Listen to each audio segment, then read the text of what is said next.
Assalamualaikum warahmatullahi wabarakatuh. Pemirsa Jejak Islam yang dirahmati Allah, tentunya sudah tidak asing lagi ketika mendengar sebutan nama Sunan Kalijaga. Ya, salah satu wali dari Wali Songo yang menyebarkan agama Islam di tanah Jawa dengan metode dakwah yang berbeda. Saya tertarik dengan kisah Sunan Kalijaga. Seperti apa metode dakwah Sunan Kalijaga?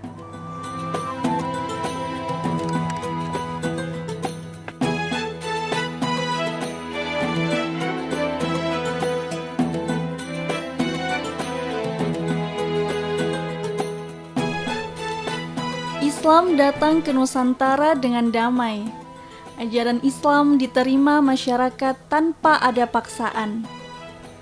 Di Pulau Jawa, Islam disebarkan para ulama yang dikenal dengan julukan Wali Songo melalui dakwah kultural. Para wali berdakwah dengan bahasa lokal, memperhatikan kebudayaan dan adat, serta kesenangan dan kebutuhan masyarakat setempat. Ketika masyarakat Jawa amat senang dengan kesenian, para wali menggunakan berbagai kesenian itu sebagai media dakwah. Salah satu kesenian rakyat yang dijadikan media dakwah adalah wayang. Sunan Kalijaga misalnya mengembangkan wayang purwa, yakni wayang kulit bercorak Islam. Islam berkembang di tanah Jawa ini dipengaruhi juga oleh bagaimana pengembangan budaya.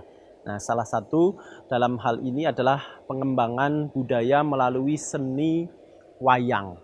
Nah, seni wayang ini digunakan oleh para wali untuk media berdakwah dalam kondisi pada waktu itu, karena masyarakat pada waktu itu sangat dipengaruhi oleh budaya sebelum Islam masuk, yaitu gemar dengan cerita-cerita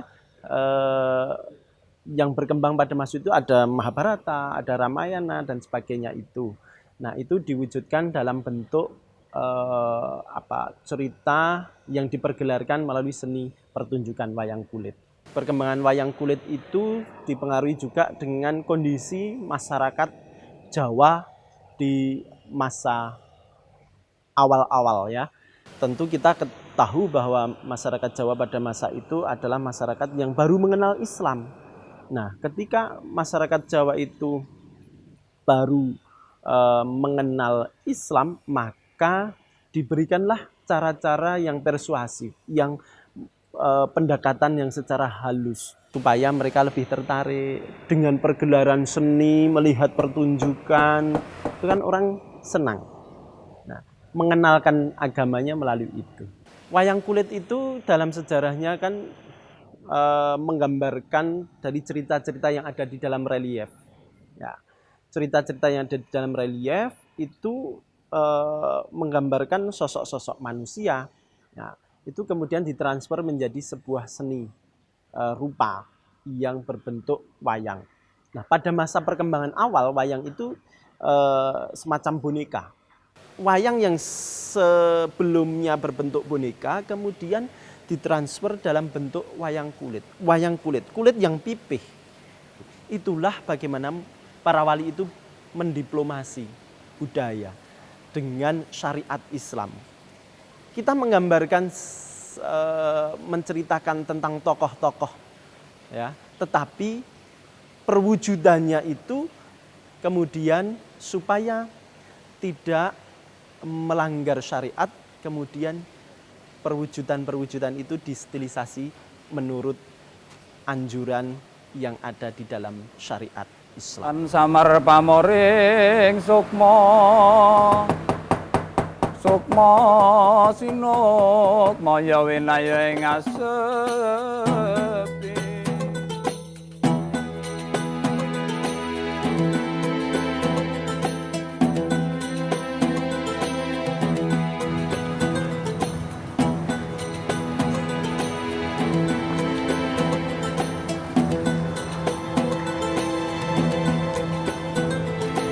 Dalam penyebaran Islam di tanah Jawa, Wali Songo memberikan pengaruh yang sangat besar. Stilisasi seni budaya dilakukan sebagai metode dakwah para wali.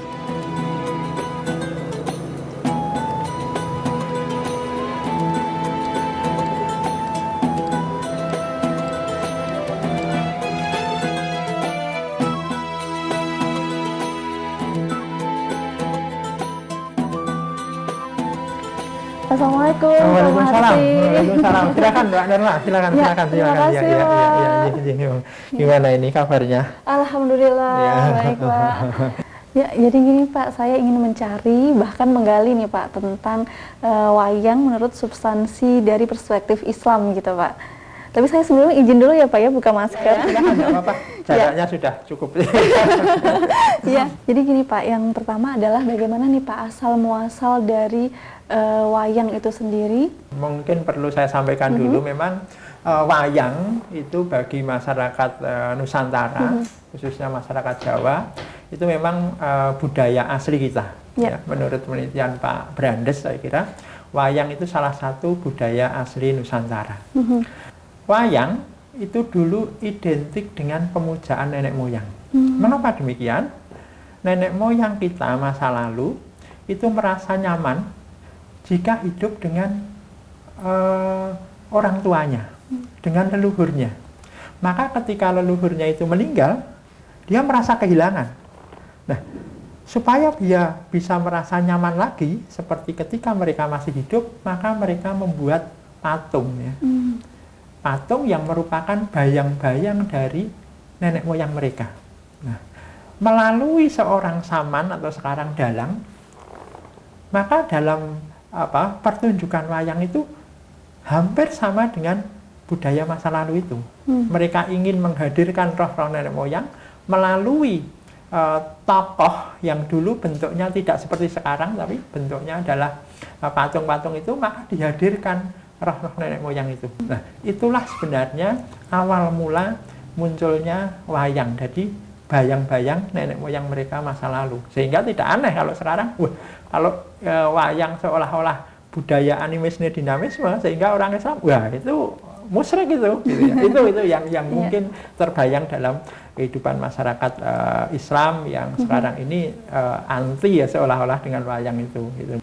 Lalu ini Pak, bagaimana dakwah dari Sunan Kalijaga yang menggunakan metode wayang untuk menarik masyarakat agar mereka mau memeluk agama Islam pada waktu itu gitu Pak?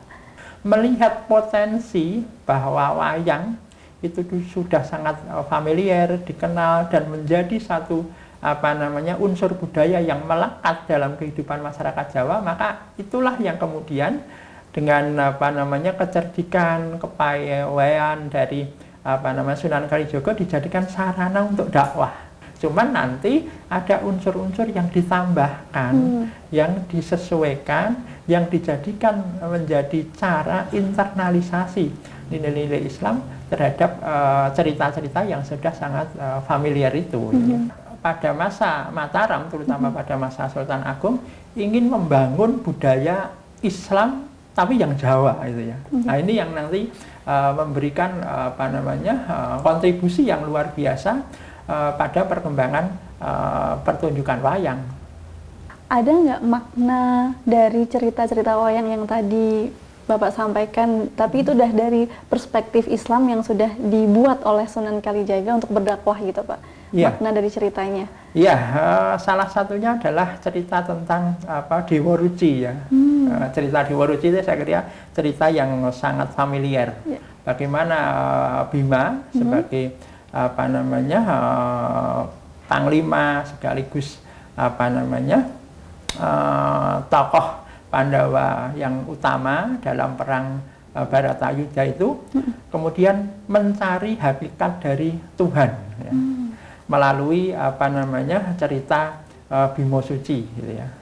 Nah, bagaimana Bima mendapatkan hakikat dari Tuhan dengan masuk ke tubuh Dewa Ruci yang bentuknya sangat kecil yang menyerupai dirinya. Ini sebenarnya adalah upaya bagaimana para pendakwah Islam, khususnya Sunan Kalijaga, mengajarkan tasawuf, bahwa seorang Muslim yang ingin menyatu dengan Tuhan itu harus mengenal diri sendiri dulu. karena dari dirinya itulah kemudian dia bisa mengetahui apa hakikat dari Tuhan itu sendiri. Itu salah satu yang dilakukan oleh Sunan Kalijaga, bagaimana mendakwahkan Islam melalui tasawuf itu. Ya. Terus kalau dari yang tadi Bapak sampaikan juga ada yang Pandawa ya Pak, ya tadi cerita itu. Itu ada maknanya tersendiri nggak Pak dari situ? Tokoh-tokoh cerita-ceritanya yang paling populer memang cerita Mahabharata ya. Jadi pertentangan antara Pandawa dan Kurawa, antara Dharma dan Adharma, gitu ya. Antara yang baik dengan yang buruk, gitu ya. Nah, diceritakan bahwa Pandawa itu cuma 5, tapi Kurawa itu 100, gitu ya. Tapi bisa menang karena dia mempunyai sifat-sifat, mempunyai akhlak-akhlak yang baik, yang dharma tadi, yang bisa mengalahkan adharma. Nah, kemudian dalam perkembangannya orang-orang Islam kemudian untuk mendakwahkan Islam ya, karena 5 itu kan angka yang sangat spesial ya dalam masyarakat Islam ya. Nah, 5 itu kemudian ditafsirkan juga sebagai rukun Islam. Orang yang ingin mencapai hakikat yang tinggi dalam agama Islam itu harus melakukan rukun Islam. Lalu ini Pak, kenapa Sunan Kalijaga pada waktu itu memilih wayang nih sebagai metode dakwahnya untuk masyarakat gitu? Iya. Salah satu yang dilakukan Sunan Kalijaga dalam berdakwah adalah anglaras ilining banyu, ngeli nanging ora keli. Jadi mengikuti arus yang ada dalam masyarakat tetapi tidak hanyut. Gitu ya. Nah, arus yang ada dalam masyarakat, budaya yang berkembang, yang dinikmati, yang menjadi sesuatu yang sangat populer dan disenangi masyarakat adalah wayang. Oleh karena itu, wayanglah yang digunakan sebagai cara untuk mendakwahkan Islam. Ngikut tapi mempunyai pegangan. Nah, pegangan apa? Ya, Islam, Al-Quran dan hadis. Tadi saya sebutkan. Tadi dengan cara menggunakan cerita dengan menampilkan kalimat syahadat tadi itu. Itu kan salah satu pegangannya. Maka ketika terjadi peristiwa dalam pertunjukan wayang atau terjadi peristiwa-peristiwa yang berhubungan dengan lakon wayang itu selalu ada jimat Kalimosodo tadi yang menjadi pegangannya. Begitu. Sejak masa Islam, wayang itu sudah dipakai sebagai hiburan, meneruskan pada masa Hindu gitu ya. Jadi bahwa wayang itu sangat familiar dan disenangi sebagai hiburan itu tetap dilakukan oleh Sunan Kalijaga. Di samping juga cara dakwah yang lain dengan menggunakan budaya-budaya yang sudah ada, misalnya budaya grebek untuk memperingati kelahiran Nabi, budaya-budaya selamatan dalam orang meninggal, budaya kelahiran dan sebagainya. Ya. Oke, terima kasih Bapak atas informasinya. Ya Allah, saya aja sampai pengen belajar lagi gitu. Nanti kita berjumpa lagi Pak. Ya. Terima kasih Bapak atas informasinya.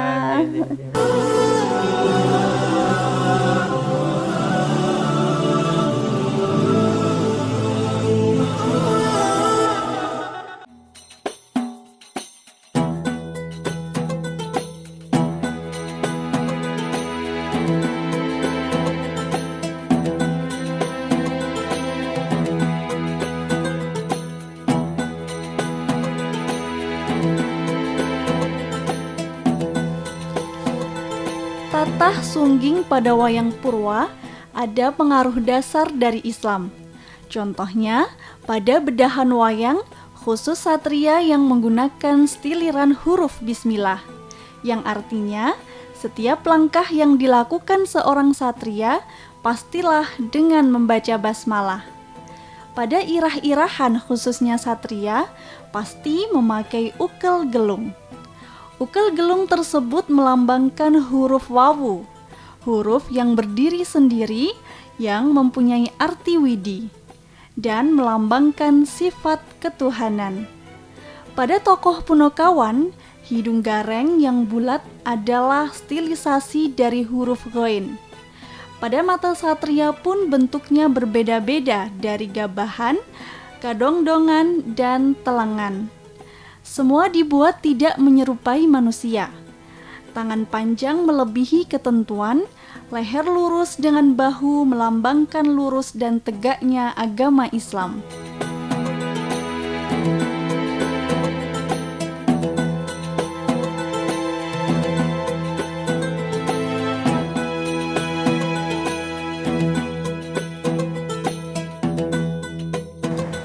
Permisi Pak. Ya, Mbak, mari Mbak. Ya, Mbak, ya mari. saya ingin bertemu dengan Pak Didot. Oh ya, ya saya sendiri Mbak.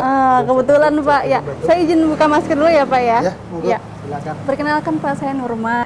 Ini Pak, tadi kan saya baca nih Bapak kan sebagai pembuat wayang atau pengrajin wayang gitu ya Pak ya. Bapak menjadi pengrajin atau pembuat wayang sejak tahun berapa Pak? Saya sudah kalau buka ini sejak 2012. Tapi kalau mulai belajar itu sejak kelas 3 SD sudah mulai belajar. Wow, lama itu, sekali ya iya. Pak ya. Iya, itu udah. Terus kulit yang dipakai itu biasanya kulit apa Pak? Hewan apa gitu Pak? Iya. Kita untuk souvenir kita menggunakan kulit kambing. Iya. Tapi untuk wayang standar pedalangan kita memakai kulit sapi sama kerbau. Nah, ini kulit kerbau ini standar pedalangan. Dari ukiran-ukirannya, terus kemudian bentuk-bentuknya itu ada nggak Pak perbedaan atau maknanya gitu? Ada, kalau ratu-ratu kebanyakan pakai mahkota gini tuh, mahkota. Kadang pakai ini namanya ini praban, Ya. yang ukir-ukir gini praban. Itu kalau di gunungan itu banyak itu yang kayak gitu itu belulang itu praban. Kalau warna itu kadang ada yang buat jejer wayang itu awalan itu ada, yang buat perang itu ya ada. Kalau wajah yang biasanya wajah merah, kadang kan buat kayak buto-buto itu yang raksasa itu biasanya wataknya merah. Kalau untuk perbedaan juga wayang itu kan ada Gagak Solo sama Jogja juga Mbak. Jadinya kalau wayang Jogja itu kebanyakan agak gemuk. Nah, itu kalau Solo gini agak lurus. Perbedaannya wayang. Mungkin Bapak bisa menceritakan sedikit aja cerita dari wayang-wayang yang Bapak buat sendiri gitu Pak. Oh ada itu. Kebetulan ini sekarang itu ada Mbak itu. Ada pelatihan di sana itu, pelatihan di Sanggar wayang itu ada. Ada dalangnya juga. Anak-anak sekolah sini biasanya sebelum corona itu 1 minggu sekali ada kegiatan karawitan. Ya ada kegiatan pedalangan juga ada. Pemahatan, pewarnaan ada. Itu sekarang lagi ada pementasan. Iya. Oh iya, kalau gitu boleh dong Pak, saya minta diantarkan ketemu dengan Bapak dalangnya juga. Silakan monggo di Oh, sebelah sana Mbak, monggo. Ya.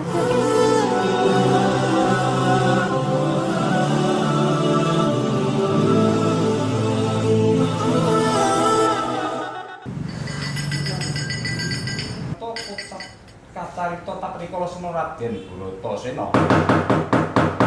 Yunwani dawuhipun Sang Maha Buyang Sang Resi. Percaya yen kowe bisa ngertèake. Aku semanten panjenengan nyuwun sewu alit. Alit cilik mergopo. Kowe karo jagat gedhe. Jagat bisa Mari Mbak, silakan. Ini dilihat nih Sofyan, dalangnya baru latihan. Permisi Pak, saya Nurma Pak. monggo ya. Ya, silahkan Mbak, saya tinggal dulu ya sebentar Ya. ke depan. Silahkan Ya, terima kasih tanya-tanya Pak sama di Didot. dalam. Oke, terima kasih Pak Didot. Mari. Permisi Pak, saya boleh. Boleh, monggo. Pripun, Mbak? Iya, tadi kan ini kata Pak Didot tadi. Didot, ya. Ada pelatihan ini juga Bapak lagi latihan. Iya, pementasan betul. Dewa Ruci ya Pak ya. Seperti apa itu Pak? Kayak gini nih wayangnya nih. Oh, Yang Dewa Ruci kayak gini. kira-kira apa sih Pak dan siapa itu Dewa Ruci itu? Kalau di Amit ya, kalau di pewayangan ini kan divisualkan, jadi diketokke Dewa Ruci kayak gini ki. Dewa Ruci ini apa ya? Istilahnya utusannya yang maha kuasa. Kalau di Islam ya ini apa ya? Laisa kamislih. Jadi cara dene iso diomongi kaya malaikate lah. Jadi niki iki cara anune ya pembawa rahmat lah, pembawa rahmat sing iso ngenehi ngelmu-ngelmu kasampurnan, ngelmu sing sejati piye to liar manembah ngoten niku. Kurang lebihnya kayak gitu. Ini kalau poinnya ini sebenarnya adalah gambaran dari Rahman dan Rahimnya Allah. Ini di Dewa Ruci ini. Dia menurunkan wujud Rahman Rahimnya Allah itu di sini sebenarnya. Dulu Sunan Kalijaga berarti menggunakan ini ya, gitu. Betul sekali. Betul sekali. Ini sebenarnya lakon ini jarang Mbak Dalang yang memainkan ini jarang. Ini saya cuma latihan. Jadi kalau main pentas beneran belum berani. Ini kan sebenarnya perjalanan apa ya? Perjalanan spiritual seseorang terhadap Tuhannya. Jadi mencari penciptanya. Nah, ini si Bima ini kan pengen mencari jati dirinya, pengen mencari siapa penciptanya, bagaimana. Nah, ini lewat gurunya si Begawan Durna, itu kan syaratnya divisualkan harus mempunyai Banyu Perwitosari. Ya, Banyu Perwitosari ya, ini saking ini taklid atau taat pada gurunya. Ini kan tadi apa itu nyemplung di Parantritis ya, nyemplung di samudra ya. Nyemplung di samudra ceritanya. Jadi walaupun samudranya dalam apa ini kan enggak takut. Sebab ini kepercayaannya atau tauhidnya kepada Tuhannya udah kuat dan juga apa itu taat pada gurunya, biar apa rintang aja. Emang ini wal qadaro, kalau bahasa Arabnya Werkudara itu wal qadaro, orang yang menerima kodok dan kodarnya Tuhan. Jadi apapun yang terjadi kalau emang itu benar dia sanggup. Terjadilah tadi kan di maksudnya perjalanan spiritual kan ada rintangannya. Tadi sebelum bertemu Sang Ruci Bathara atau Dewa Ruci, tadi kan ketemu namanya ular samber nyawa, ular samber nawa. Ini perwujudan dari nafsu manusia. Jadi seseorang yang ingin menggapai apa cita-citanya itu pasti ada rintangannya. Makanya digambarkan ular ini samber nawa atau nabat nawa. Ini adalah perumpamaan dari nafas, al-amarah dan al-alsu, bil alsu. Ini setiap manusia pasti punya anafas atau punya sifat-sifat yang bujur, tidak jelek. Siapapun orangnya yang bisa mengalahkan anafas, nafsu dan sebagainya, kayak Bima tadi kan bisa memenangkan. Ularnya bisa KO lah, di ronde pertama KO. Dia dapat hadiah dari Tuhannya Banyu Perwitosari. Tapi Banyu Perwitosari itu sebenarnya tidak divisualkan kayak ini air yandam apa itu, enggak. Perwitosari itu adalah suatu apa jenenge Mbak, suatu wejangan. Ini si Bima. Oh iya. Cara mainnya begini ya Pak ya? Iya. Ini Mbak, cara megang wayang itu ini buat apa ini? Buat patokan jempol kita. Nah, begini, buat patokan jempol kita begini. Oke. Oke, Sofyan, terima kasih banyak atas informasinya. Ya. Sama-sama. Iya. Sangat bermanfaat. Ya, sama-sama. Terima kasih, saya mohon pamit. Monggo ya.